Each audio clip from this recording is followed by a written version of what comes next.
Let me start this video with a provocation, and I want you to hold it in your head until the end. The Lakers just solved the center position. They spent a fortune on it. So why in the back rooms has Domantas Sabonis' name started making noise connected to Los Angeles? Hold on to that contradiction, because either it's the biggest blunder of the offseason, or it's the smartest move nobody in your feed has spotted yet. And I'm not here to tell you it's signed. I'm here to show you something more dangerous. Why this path, as crazy as it looks on the surface, has a hidden logic underneath. Stick with me to the end, because in the final point I'm going to show you the piece that locks everything. And it's a piece most channels are going to completely ignore. But first, let's align on reality, because without it, nothing makes sense. LeBron James is no longer a Laker. The longest era in the franchise's recent history ended this 2026 offseason. The King said he'd be continuing his career elsewhere. Jeanie Buss thanked him, and overnight the Lakers became officially Luka Doncic's team. And then the front office did something surgical. In a window of about half an hour on a Wednesday morning, they remade the entire roster. They brought in Walker Kessler to be the center Luka asked for, a 7-footer who protects the rim and finishes lobs, on a contract worth more than $100 million. They signed Quentin Grimes, a former Luka teammate in Dallas. They grabbed Colin Sexton for bench scoring. They brought in Mamukelashvili to space the floor. On paper, a coherent team. So notice the contradiction I planted at the start. The Lakers have a center, they have Kessler, brand new, defensive, just signed for a bag. From the standpoint of simple logic, the position is closed. But this is where the investigation begins, because the NBA doesn't work on simple logic. It works on the logic of fit. And Kessler solves one type of problem, rim protection, finishing, while leaving another problem completely open. And that other problem is exactly the type of problem Domantas Sabonis was built to solve. Hold on to that, because it's the key to everything. Let me explain what I mean. Luka Doncic is an offensive genius, but Luka carries the team on his back. He creates almost everything. And when he gets tired, when he sits on the bench, when the defense locks him up, the Lakers' offense historically dies. What does Kessler give you? He finishes what Luka creates. But he doesn't create anything. He doesn't pass, doesn't organize, doesn't take weight off Luka's back. And so I ask you, what if there were a center who was the exact opposite of that? A center who not only finishes, but who is maybe the best passer at the position in the entire league. A guy who orchestrates the offense from the elbow, who dribble handoffs, who returns the ball at the right time, who rebounds like few others, and who takes an immense load off the main star's back. That guy exists, and his name is Domantas Sabonis. But hold on, don't run.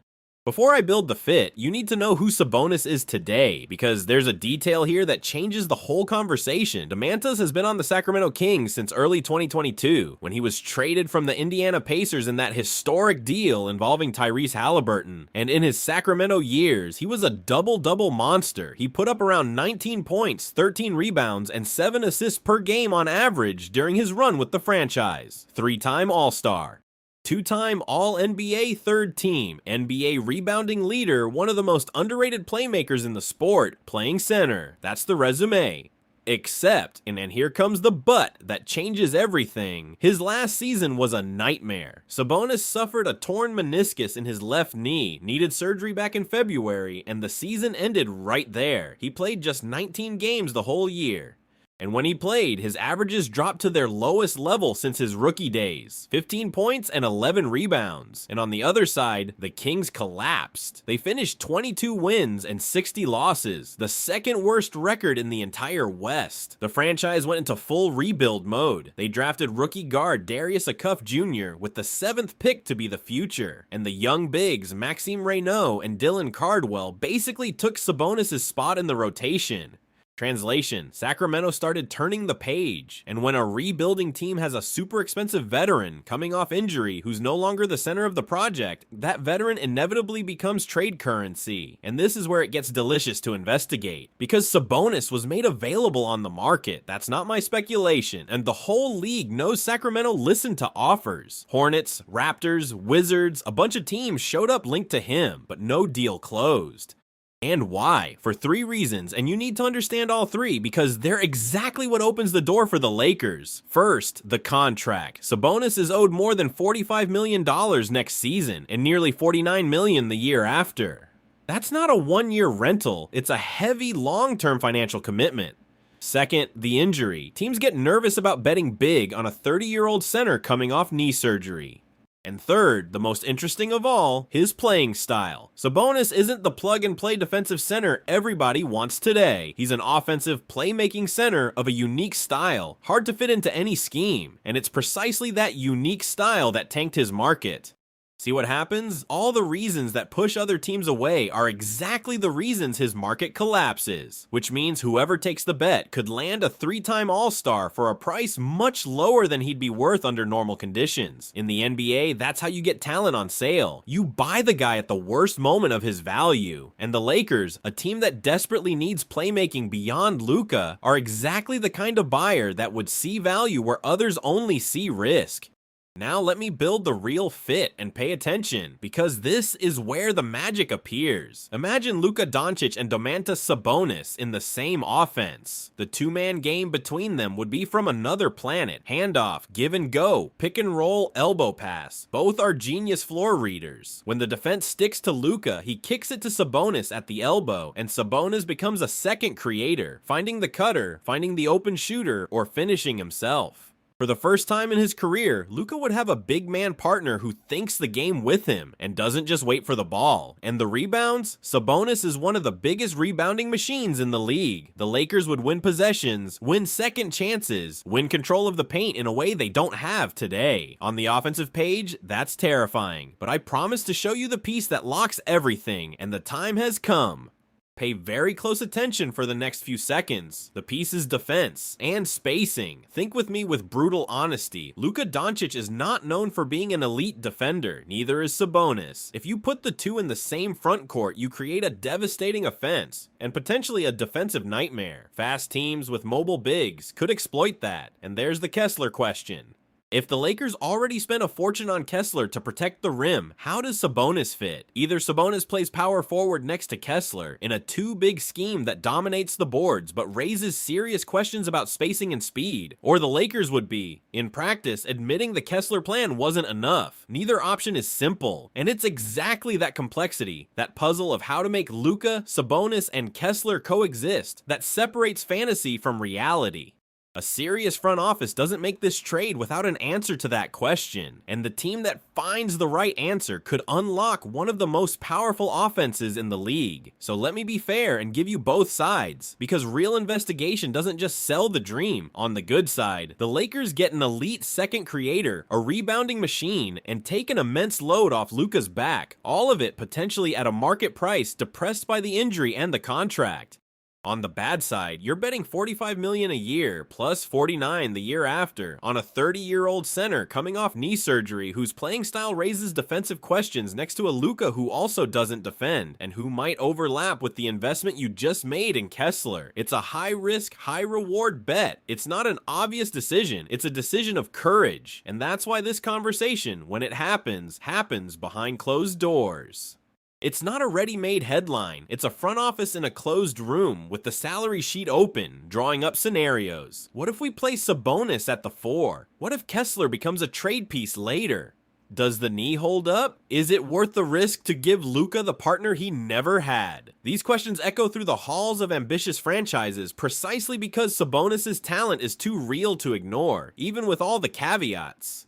And in the NBA, when talent of that level becomes available at a bargain, the big teams always make the call. Always. Even if it's just to ask. Now let me open a layer almost nobody is connecting, and that adds even more weight to this scenario. Notice what Sacramento is doing with its other veterans. DeMar DeRozan is a name the Kings front office wants off the books. And guess which teams show up as interested the moment he becomes available? The two from Los Angeles, Lakers and Clippers. That tells you something that changes everything. There's already a hotline of communication, an open phone between Los Angeles and Sacramento this offseason. And in the NBA, big trades almost never come out of nowhere. They're born from a conversation that started on another subject. You call to talk about one player, and mid-call another name comes up. That's how the deals that shock the league actually happen. Not in a snap, but in a snowball growing inside a conversation that was already rolling. So when you combine the Lakers already have a reason to be on the phone with the Kings, with the Kings desperately want to cut salary and stack draft picks, you have the exact ground where a surprise germinates. And there's the time factor, which squeezes the Lakers front office from the inside, away from the cameras. Luka Doncic is entering his absolute prime. This isn't a 5-year project. It's a window that opened now. Every season the Lakers spend without maximizing the group around Luka is a wasted prime year of one of the best players on the planet. And front offices feel that clock on the back of their neck. When you have a generational talent in his mid-20s hungry to win, you don't sit on draft picks waiting for the kids to grow up. You trade those assets for immediate impact. And Sabonis, despite the knee, despite the contract, is immediate impact of the kind that changes the ceiling of an entire offense. He's exactly the name an aggressive front office, with a star pressuring for reinforcement, puts on the table, even knowing the risks. And let me give you a reference so you see this isn't fan fantasy. Think about how many times a team built its roster one way at the start of the offseason and ended up completely different. The Lakers themselves did that this year. They sat still for days and rebuilt everything in 30 minutes on a Wednesday morning. Big franchises live on plot twists. They build a safe plan A, and when a bolder plan B knocks on the door, they're not afraid to tear up the script. Kessler was the safe plan. Sabonis would be the bold plan. And teams with the ambition and history of the Lakers rarely resist the bold plan when it shows up with a hungry star pushing from behind. I'm not saying it's going to happen, I'm saying the path exists, that it's real, and that it's exactly the kind of path most people only see after the alert has already popped up on their phone.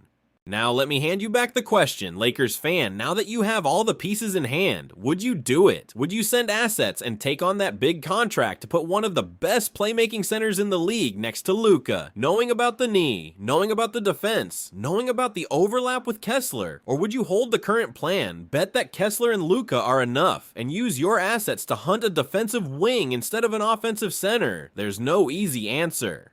And that's precisely why this is one of the most fascinating debates of the offseason. Before you go, keep the timing in your head, because timing is everything. Sabonis is on the market, with his value on the floor because of the injury and the contract. Sacramento is in a full rebuild and wants to shed veteran salary.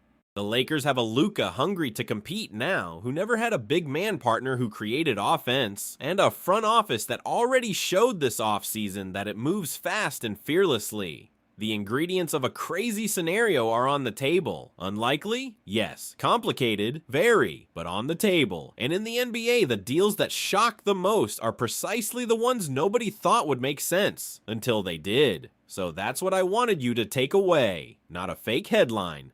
A read on the backstage, an honest investigation of a scenario too real to ignore. And I really want to know your opinion. Comment down below. Luka and Domantas Sabonis in the same front court, is that the dream offense or a defensive disaster waiting to happen? I read every comment.